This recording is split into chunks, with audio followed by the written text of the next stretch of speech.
Hello friends, स्वागत है आपका मेरे यूट्यूब चैनल चुनरी विद कुक में। तो वीडियो अच्छा लगे तो लाइक शेयर ज़रूर करिएगा। चैनल पर नए हैं तो सब्सक्राइब भी कर लीजिएगा। तो पहला हैक हमारा इस तरह से कपड़ों को लेकर के है। जब भी गर्मियाँ जाती हैं और सर्दियाँ आती हैं तो हम सर्दी के कपड़े निकाल लेते हैं। और अब सर्दियाँ आ गई तो हमने सर्दी के कपड़े निकाल लिए हैं और इस तरह से गर्मी के कपड़ों को हम स्टोर करके रख देंगे। और क्या होता है, जब इन्हें स्टोर करके रखते हैं तो ये ख़राब होने लगते हैं। तो इसके लिए हम कुछ गोलियां जो आती हैं उनको रख देते हैं कपड़ों में। नेफ्थलीन की गोलियां आती हैं, उनको हम रख देते हैं। अगर वो हमारे पास नहीं है तो इस तरह से हम उनकी जगह पर माचिस की तीलियों का भी यूज कर सकते हैं। तो यहाँ पर मैंने इस टी शर्ट को लिया है और इस तरह से फैला देंगे। फैलाने के बाद इस तरह से कुछ तीलियों को इसमें डाल देंगे और डालने के बाद इसको हम फिर से फोल्ड कर देंगे। फोल्ड करने के बाद इसको हम रख देंगे तो इसमें कीड़े बिल्कुल नहीं लगेंगे। तो जो काम वो गोलियां करती थी वही काम ये माचिस की तीलियां भी करेंगी। तो इस तरह से आप अपने कपड़े को स्टोर कर सकते हैं। तो उम्मीद करती हूँ ये टिप्स ज़रूर पसंद आया होगा। तो चलते बढ़ते हैं हम अपने अगले टिप की तरफ। तो यहाँ पर मैंने इस ब्रश को लिया है। इस ब्रश से हम अपनी बॉटल को साफ़ करते हैं, वाटर बॉटल को साफ़ करते हैं। तब जब ये हमारी ब्रशें काफ़ी पुरानी हो जाती हैं तो हम इन्हें कबाड़ में फेंक देते हैं। लेकिन कबाड़ में फेंकने से पहले आपको ये ट्रिक ज़रूर देख लेनी है और इसे स्किप बिल्कुल मत करिएगा। तो इसके लिए आपको क्या करना है, इस ब्रश में एक लंबा सा डंडा बांध लीजिए और उसके बाद इससे आप जाला साफ़ कर सकते हैं, क्योंकि इससे जाला बहुत अच्छे से साफ़ होगा। और ये ब्रश थोड़ा सा ख़राब होने लगी थी तो मैं इसे डिस्कार्ड कर रही थी, तो मुझे याद आया कि चलो इस तरह से हम इसे यूज कर सकते हैं। तो मैंने सोचा चलो आप लोगों के साथ भी मैं शेयर कर दूं। बहुत से लोगों के यहाँ इस तरह की ब्रश होगी और ख़राब समझ करके आप लोग फेंक देते होंगे। तो इसे बिल्कुल मत फेंकिएगा और इसको जाला साफ करने के लिए आप यूज कर सकते हैं और इसमें बड़ा सा डंडा भी बांध लीजिए।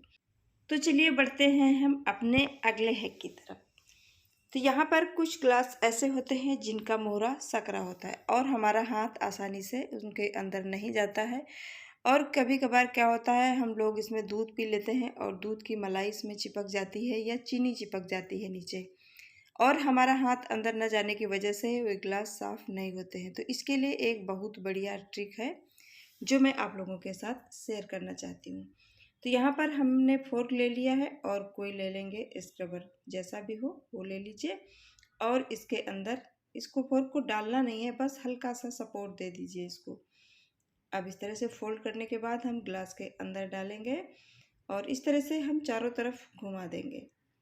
तो जो भी गंदगी अंदर लगी होगी, जहाँ तक हमारा हाथ नहीं पहुँच पा रहा था, वहाँ तक ये साफ करके ले आएगा। तो इस तरह से हम अपने ग्लास को साफ कर सकते हैं।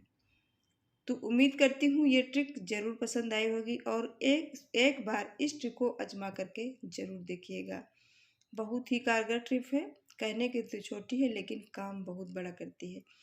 तो उम्मीद करती हूँ ये टिप्स ज़रूर पसंद आया होगा। अगर इनमें से कोई भी टिप्स पसंद आ रहा हो तो एक लाइक ज़रूर कर दीजिएगा, क्योंकि आपके एक लाइक के ज़रिए हमें बहुत मोटिवेशन मिलता है। तो चलिए बढ़ते हैं हम अपने अगले हैक की तरफ। सर्दियाँ आ गई हैं, हमारी स्किन में खिंचाव होने लगता है, जिसके लिए हम तरह तरह की क्रीम का प्रयोग करते हैं। कहीं कोल्ड क्रीम तो कहीं हैंड क्रीम, कहीं बॉडी लोशन या फेस क्रीम, कुछ भी तरह तरह के हम फंडे अपनाते रहते हैं। तो इसके लिए आपको सिर्फ एक क्रीम की ज़रूरत है, वो है बोरोप्लस। तो इस क्रीम को आप कहीं पर भी यूज कर सकते हो। बच्चे को लगाना है, बड़े को लगाना है, बूढ़े को लगाना है, किसी को भी लगाना है, कहीं पर भी लगाना है। तो एक क्रीम सबका काम करने वाली है। तो इस तरह से बोरोप्लस का आप यूज करके सारी चीज़ों को कवर कर सकते हो। आपको कहीं पर भी कटा फटा है और एंटीसेप्टिक होने के कारण ये सभी जगह पर काम करती है। तो उम्मीद करती हूँ ये भी टिप्स ज़रूर पसंद आया होगा। तो चलिए बढ़ते हैं हम अपने अगले टिप की तरफ। यहाँ पर मैंने 2 प्याज लिए हुए हैं। तो अब मैं इसमें आपको ये बताने वाली हूँ कि एक गोल प्याज है और एक थोड़ा सा चपटा प्याज है। तो इसको हमें कौन सा प्याज सबसे ज़्यादा सही रहता है तो वो मैं आपको बताने वाली हूँ। तो जो ये छोटा वाला प्याज है ये गोल साइज में है और ये बड़ा वाला है ये चपटा साइज में है। तो जब भी हम सैलेड काटते हैं तो सैलेड कड़वी होती है, क्योंकि प्याज कोई कोई कड़वा होता है। तो हम किस वाले प्याज को सैलेड बनाएं जिससे वो कड़वा ना लगे। तो ये जो छोटा वाला प्याज है ये गोल है, इसमें कड़वापन होता है। और ये जो चपटा वाला है, अगर इससे हम बनाएंगे ना तो सैलेड कड़वी नहीं होगी। तो इस तरह से हम प्याज की पहचान करके इसे हम सैलेड में यूज कर सकते हैं। तो उम्मीद करती हूँ ये भी टिप्स ज़रूर पसंद आया होगा। तो अब आपको बताना है इनमें से कौन सा टिप्स सबसे ज़्यादा पसंद आया है। तो हमें कमेंट करके ज़रूर बताइएगा। चैनल पर नए हैं तो चैनल को सब्सक्राइब भी कर लीजिएगा, क्योंकि मैं ऐसे ही टिप्स लाती रहती हूँ।